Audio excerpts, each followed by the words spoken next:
Hello Big Boss Renu Sudhi. ഞാൻ നേരത്തെ ഒരു വീഡിയോ ചെയ്തപ്പോൾ അതിൽ പറഞ്ഞിട്ടുണ്ടായിരുന്നു, ഈ പുറത്ത് സോഷ്യൽ മീഡിയയിൽ എൻ്റെ സുധിച്ചേട്ടൻ എന്ന് പറഞ്ഞ് മാർക്കറ്റ് ചെയ്തത് പോരാഞ്ഞിട്ടായിരിക്കും ഇനി ബിഗ് ബോസിൽ കയറിയിട്ടുള്ള മാർക്കറ്റിംഗ് എന്ന്.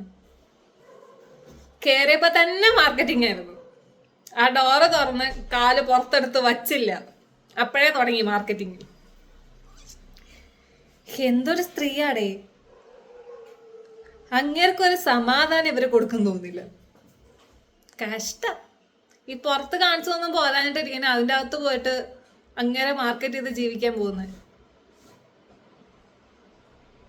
പിന്നെ ആ സെന്റിമെന്റ്സ് പിടിച്ചു മാറ്റാനുള്ള ഇമോഷണൽ ഒരു സംഭവം ഉണ്ടല്ലോ, അതായിരിക്കും ഉദ്ദേശിക്കുന്നത്. പക്ഷേ സ്വഭാവം എല്ലാവർക്കും അറിയാവുന്നതുകൊണ്ട് എനിക്ക് തോന്നുന്നില്ല അത് നടക്കുന്നു.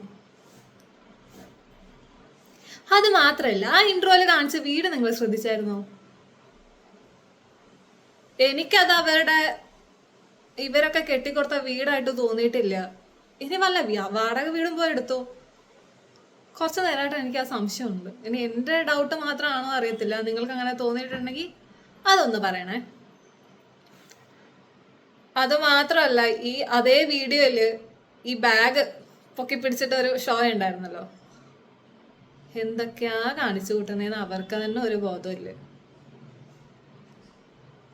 പിന്നെ വേറൊരാൾ, ആ ഫസ്റ്റ് കയറൊരു ആളുണ്ടല്ലോ, അനീഷോ അങ്ങനെ എന്തോ ആണ് പേര്. അങ്ങേർക്ക് ആ ഗവൺമെന്റ് ജോലിയിൽ അത്ര താല്പര്യം ഇല്ലെങ്കിൽ പിന്നെ എന്തിനാണോ എന്തോ അങ്ങേര് അത് വെച്ചോണ്ടിരിക്കുന്നേ. 5 വർഷമായിട്ട് ലീവ് എടുത്ത് വീട്ടിലിരിക്കുക.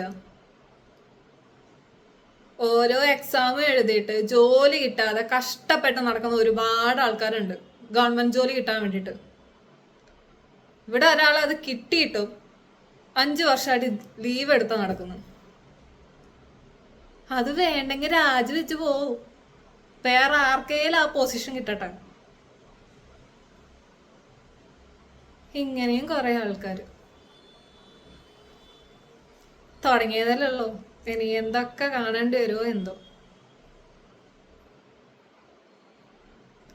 ബാക്കിയുള്ള ആൾക്കാർ കുഴപ്പമില്ല എന്ന് തോന്നുന്നു. പിന്നെ ഞാനൊരു വീഡിയോയിൽ കണ്ടിട്ടുണ്ടായിരുന്നു, നോറ